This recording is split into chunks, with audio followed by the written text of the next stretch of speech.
Olá pessoal, tudo bom? Sou eu de novo, o professor Walter Capanema. Estamos aqui com mais uma edição do nosso Smart 3 Talks. Estamos recebendo hoje uma pessoa maravilhosa, estamos recebendo a doutora Marcela Santana Lobo.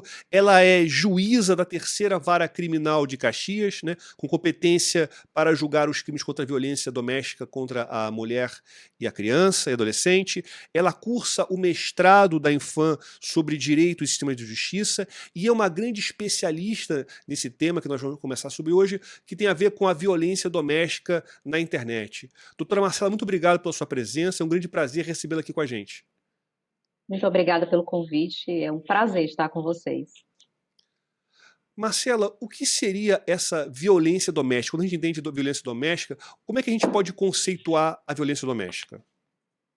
A violência doméstica ela é um conceito introduzido pela Lei 11.340, que a gente comumente conhece como Lei Maria da Penha.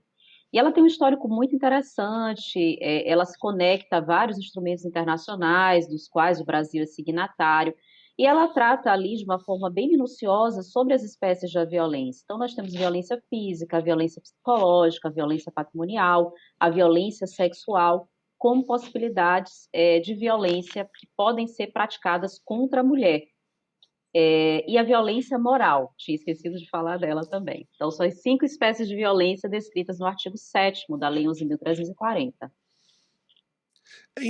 Quando a gente pensa em violência doméstica, portanto, principalmente pela violência moral, a gente não pode imaginar que a violência doméstica ela possa ter como instrumento a internet. Faz sentido isso? É possível ter Sim, claro, violência doméstica pela internet? sim. Eu acho, a gente hoje, né, foi impulsionado pela pandemia a fazer uso de diversos instrumentos pela internet, realizar nossas atividades pela internet, e ela também, à medida em que nós vamos nos familiarizando, com os aplicativos, com os meios de utilização, ela pode se tornar um instrumento, na verdade, para a prática de qualquer delito. Então, para a violência doméstica, por exemplo, é muito comum nós vermos crimes praticados por aplicativos de mensagens instantâneas, mensagens que são encaminhadas pelo WhatsApp, ou mensagens que são encaminhadas por e-mail, ligações que são feitas para as mulheres com quem esses agressores, na maioria dos casos, são homens, tinham relacionamentos. Então, é possível sim fazer o uso da internet para a prática de qualquer delito, e entre eles também a prática de violência doméstica. Então, geralmente aquela situação do ex que não aceita o término e decide ir atrás e decide ficar contactando, mandando mensagem. A gente pode pensar que seria violência. Você acha que seria violência doméstica um ex que cria, de repente, um perfil falso, atribuindo à ex-namorada ou ex-mulher uma função, um trabalho de garota de programa? Isso também seria violência doméstica?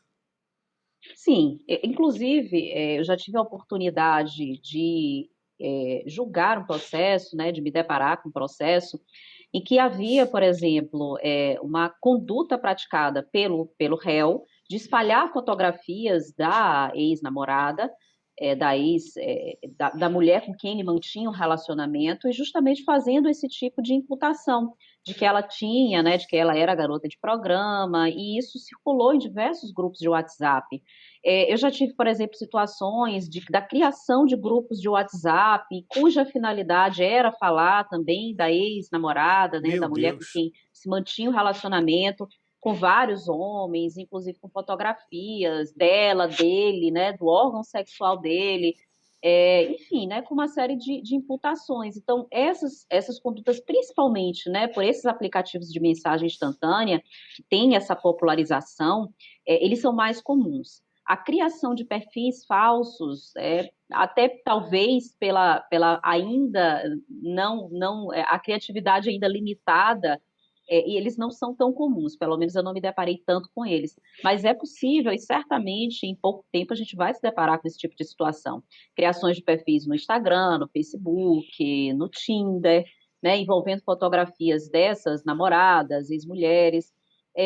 Você falou, né, professor, sobre uma coisa que eu acho que é bem interessante. Existe para a violência doméstica hoje algo que a gente chama de formulário de avaliação de risco. Esse formulário de avaliação de risco, ele é preenchido na delegacia de polícia, mas ele pode ser preenchido em qualquer fase do processo. na delegacia de polícia, porque normalmente a mulher que sofre a violência doméstica, ela procura a delegacia para fazer aquele registro. Então, nesse primeiro momento, o ideal é preencher esse formulário.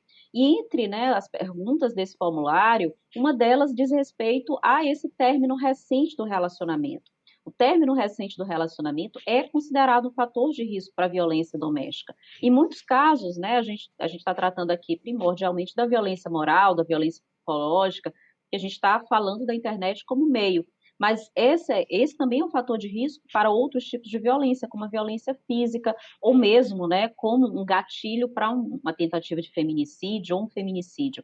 Então, essa situação do término do relacionamento, ela pode gerar ali uma série de condutas pela parte insatisfeita e levar à prática de violências. E a parte insatisfeita com o término, infelizmente no Brasil, com mais frequência é o homem. E por isso a gente tem ali, né, uma violência doméstica que é endêmica no nosso país.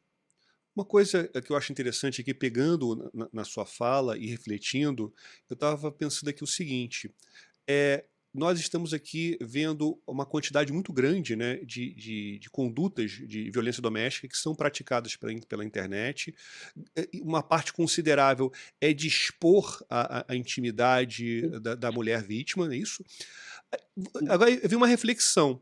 Você não acha que esse tipo de conduta de espalhar fotos da ex, principalmente fotos de intimidade, não seria uma tentativa muito covarde de se tentar dar uma morte moral?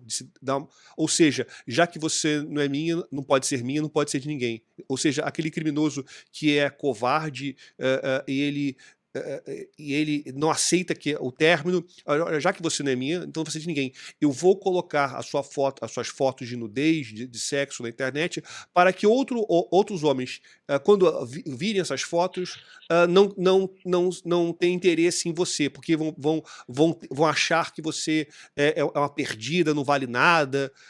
Esse raciocínio absurdo, você acha que faz sentido?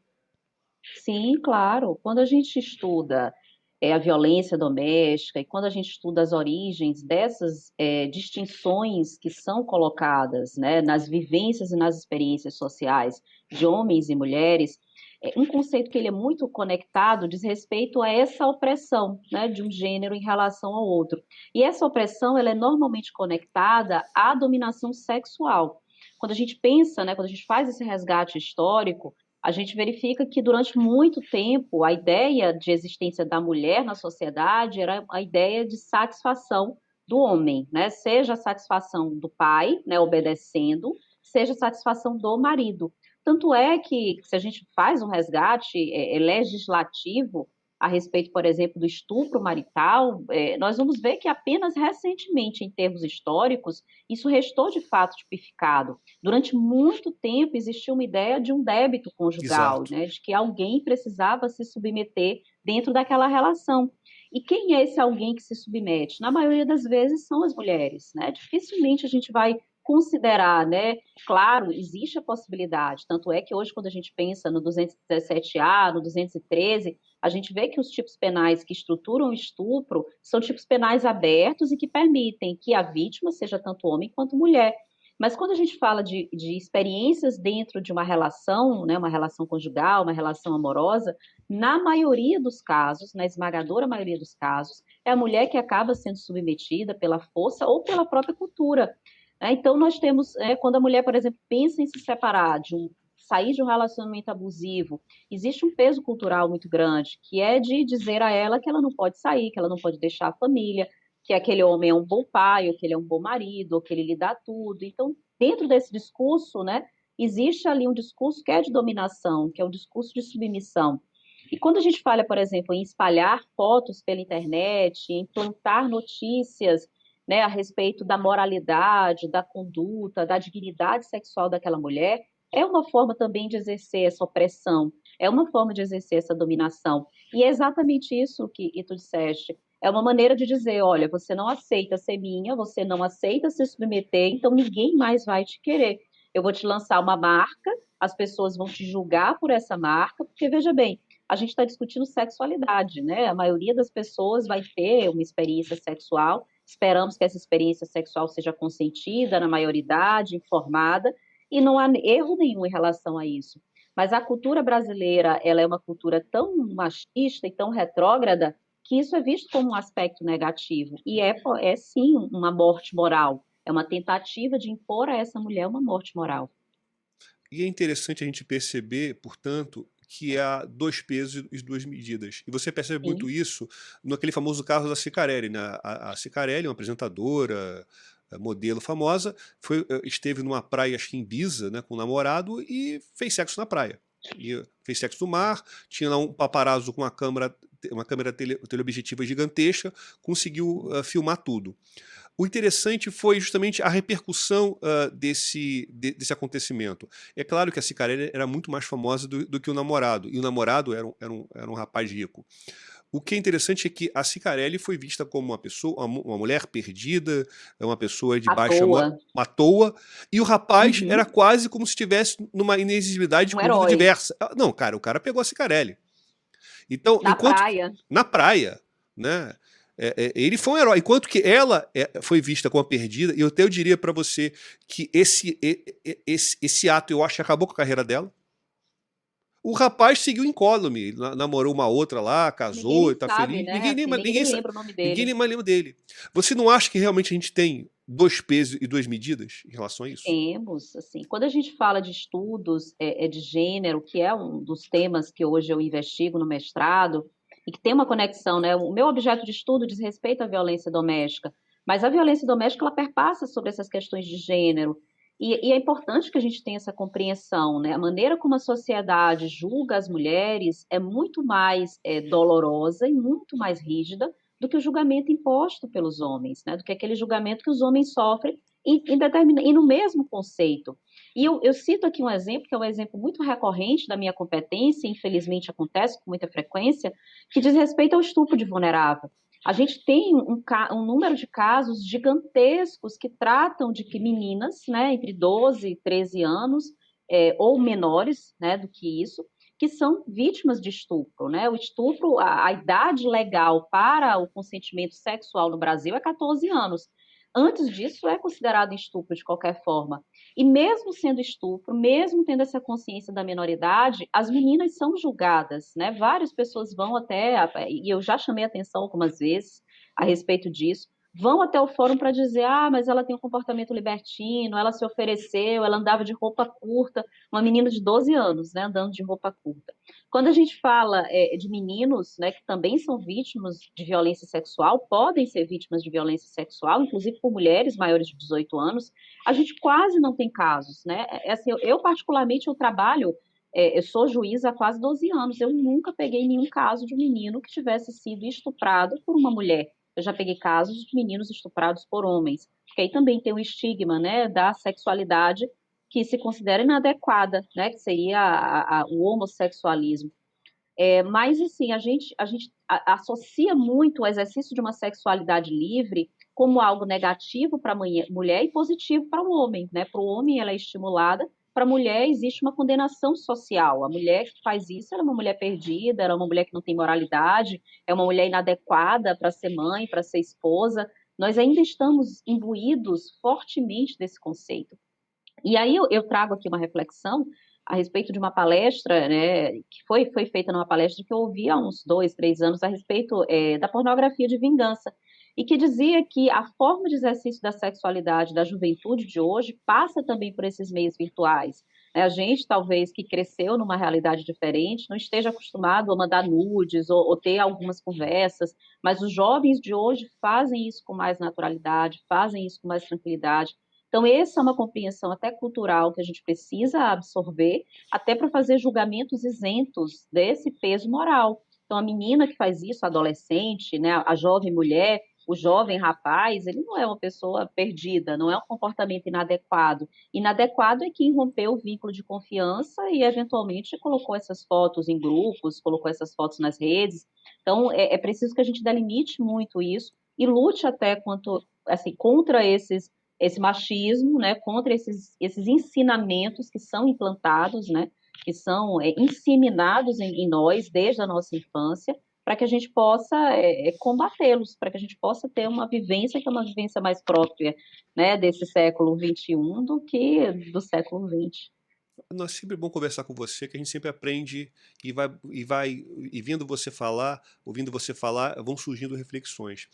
Pegando essa reflexão que você fez em relação à pornografia, a gente percebe hoje em dia o seguinte, enquanto que nos anos 70, anos 80, alguém, para ter acesso a um conteúdo pornográfico, ele tinha que ter uma fita cassete, ou então ir numa parte escondida de uma locadora para se ter acesso, o que era até uma coisa meio estranha, né, para alguém que estava na locadora, É, até se desestimularia isso, se desestimulava isso.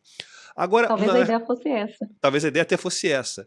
E numa É. realidade de internet, basta você procurar um site que você chega lá.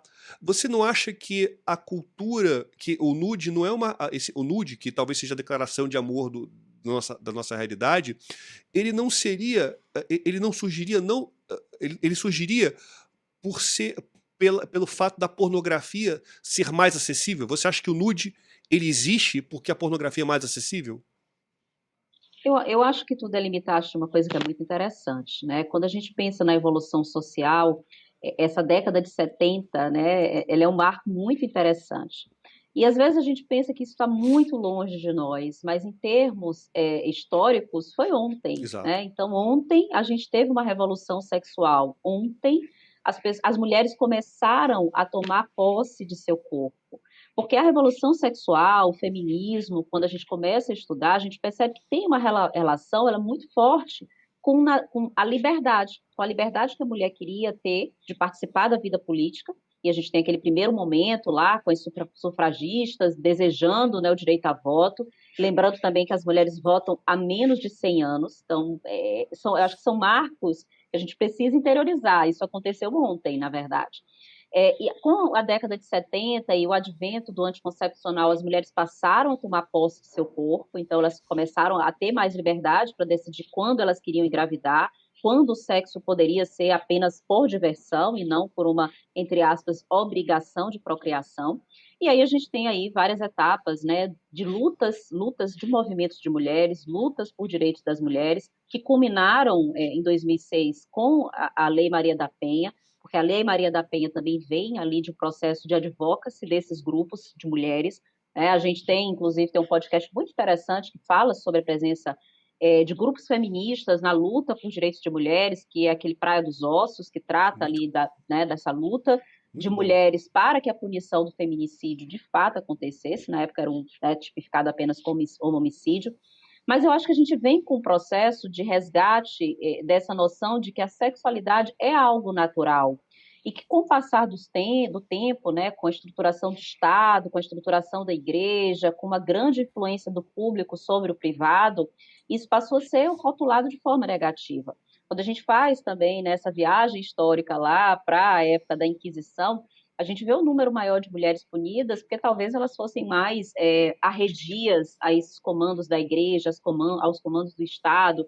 Elas não se enquadravam naquilo que deveria ser o aceitável, e talvez esse rótulo, né, de bruxas e hereges, e, enfim, queimar na fogueira. Mas eu acho que a gente vem hoje com esse processo de resgate, né? E ele vem acontecendo, ele ainda não aconteceu integralmente. E por que que eu acho que ele não aconteceu integralmente?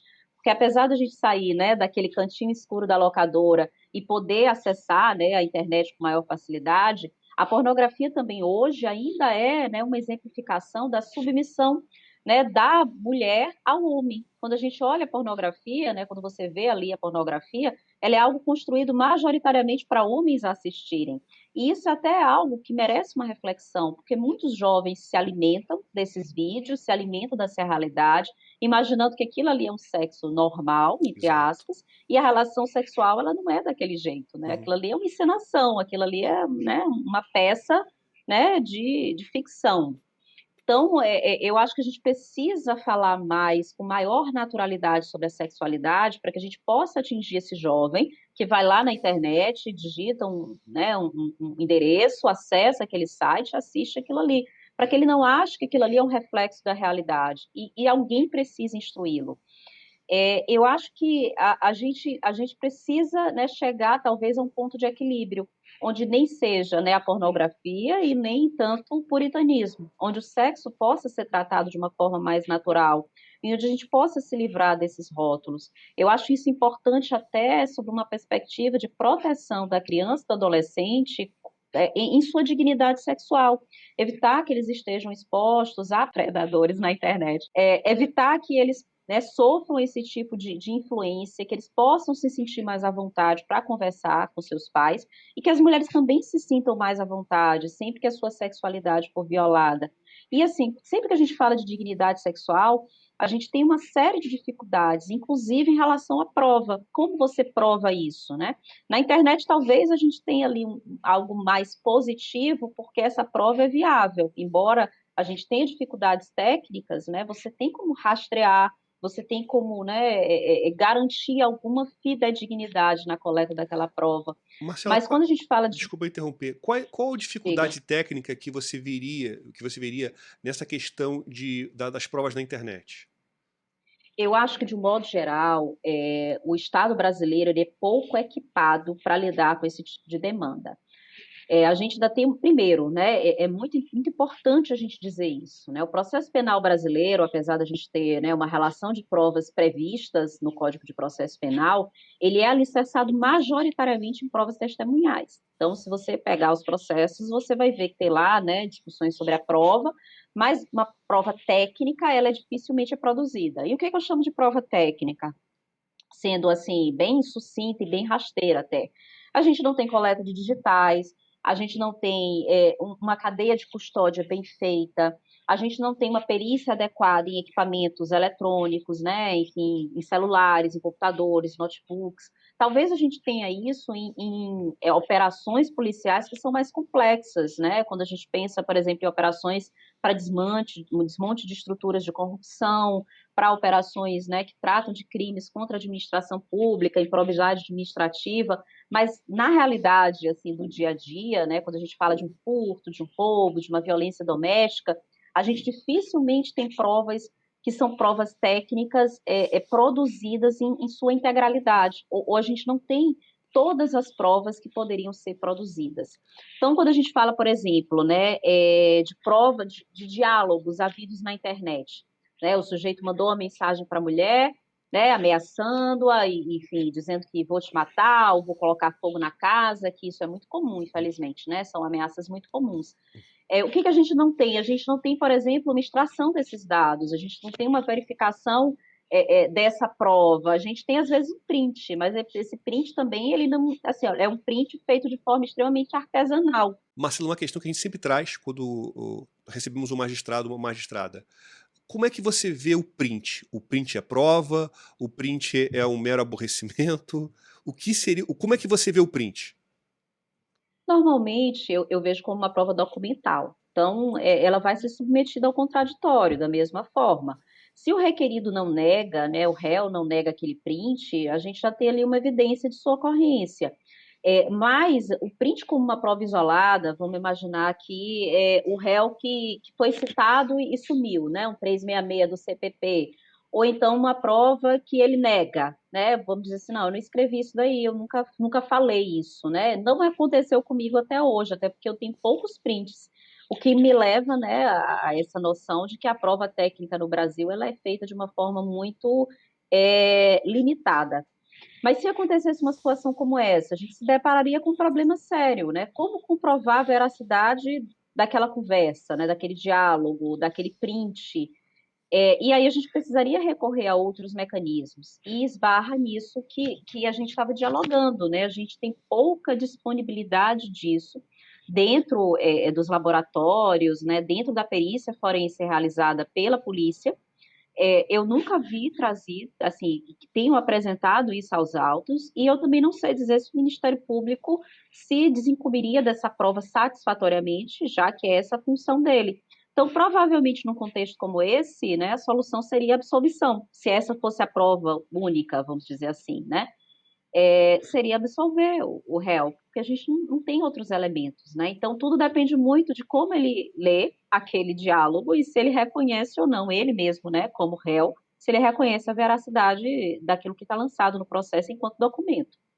Marcelo, agora uma última pergunta, um tanto quanto polêmica, né? A gente sabe que a violência doméstica, especialmente na internet, ela pode ser realizada de diversas maneiras. A gente pode imaginar que esse novo delito, né, de perseguição, de stalking, do artigo 147A do Código Penal, ele poderia ser um instrumento de violência doméstica? Sim, claro, assim, é muito comum. Eu já peguei alguns casos, né, de réus que eram reticentes no cumprimento de medidas protetivas, por exemplo. A gente tem um crime específico para o descumprimento de medidas protetivas. Mas, para além do descumprimento das medidas protetivas, que é o 24A da Lei 11.340, nós temos essa possibilidade, né, do indivíduo que persegue de forma insistente, né, que persegue de forma reiterada, que causa com a sua perseguição um risco à violência, à integridade física daquela mulher, ou causa efetivamente uma lesão à integridade psicológica daquela mulher. É claro que a gente pode aqui discutir, por exemplo, a prova da lesão psicológica, né, a realização de um laudo, a realização de um relatório, que é uma possibilidade. Mas é possível sim a realização de stalking num contexto de violência doméstica, num contexto de violência intrafamiliar. Talvez a gente tenha uma possibilidade mais favorável à mulher que sofre perseguições reiteradas, dada a mudança ali desse tipo penal e a alteração de sanção, que ela é uma sanção um pouco mais alta do que a ameaça. Mas é claro que a gente vai ter, né, dificuldades, talvez, né, interpretativas, de definir qual é o limite, por exemplo, de ameaças praticadas em concurso formal, ameaças praticadas em concurso material, daquele crime, que é o crime hoje tipificado no 147A do CP. Então, eu acho que a jurisprudência vai ter que caminhar um pouquinho para definir o que seria esse reiteradamente, né? O que seria as ofensas, quando se encontram preenchidos todos os elementos do tipo penal, para que a gente reconheça a consumação do crime de perseguição.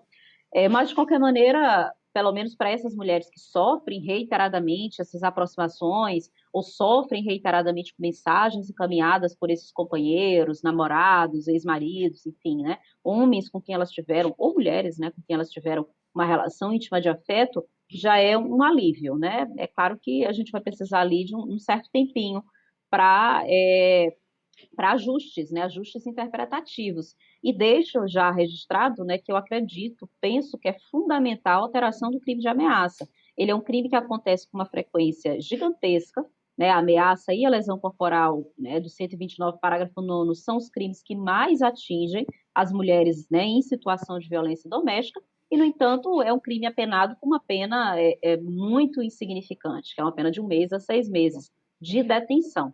Então, esse era um crime que merecia, numa reforma, né, já que nós temos aí a introdução do crime de perseguição, ele poderia receber um apenamento maior, sofrer, né, ter um esclarecimento, ter uma norma interpretativa mais adequada, para que a gente pudesse fazer essa diferenciação, já que provavelmente na prática isso vai acontecer. Marcela, muito obrigado pela essa verdadeira aula que você nos deu aqui. Foi um grande prazer, aprendemos muito aqui com você. Quero agradecer aqui a sua disponibilidade, sua paciência, o seu carinho com a gente. E vou deixar aqui para você dar as suas palavras finais. Eu fico muito honrada pelo convite. Acho que todos os espaços que nós temos para falar sobre a violência doméstica são espaços fundamentais de discussão, de instrução, de troca, né? Não existe um conhecimento que ele seja formado, né? Um conhecimento que seja estagnado. A gente precisa sempre evoluir, sempre trocar, né? Sempre dialogar. Espero que as pessoas se sintam mais curiosas a conhecer um pouco mais sobre a violência doméstica, sobre os tipos penais que a gente conversou, e me coloco sempre à disposição de vocês e de todo mundo, né? Estou no Twitter para quem quiser seguir, conversar, trocar ideias, né? É sempre para mim uma satisfação muito grande poder contribuir de alguma forma, né? Espero ter colaborado com vocês hoje. Olha, foi um prazer. Qual é o seu nickname no Twitter, a sua arroba? Marcela S. Lobo. Então, sigam, ela é uma das celebridades do Twitter. Doutora Marcela, muito obrigado por ter participado com a gente. Eu quero agradecer também a nossa audiência. Siga o nosso canal, siga aqui, assine o nosso canal, clique lá no sininho e aguardo vocês no próximo vídeo dos Morte 3 Talks. Muito obrigado e até a próxima. Tchau, tchau.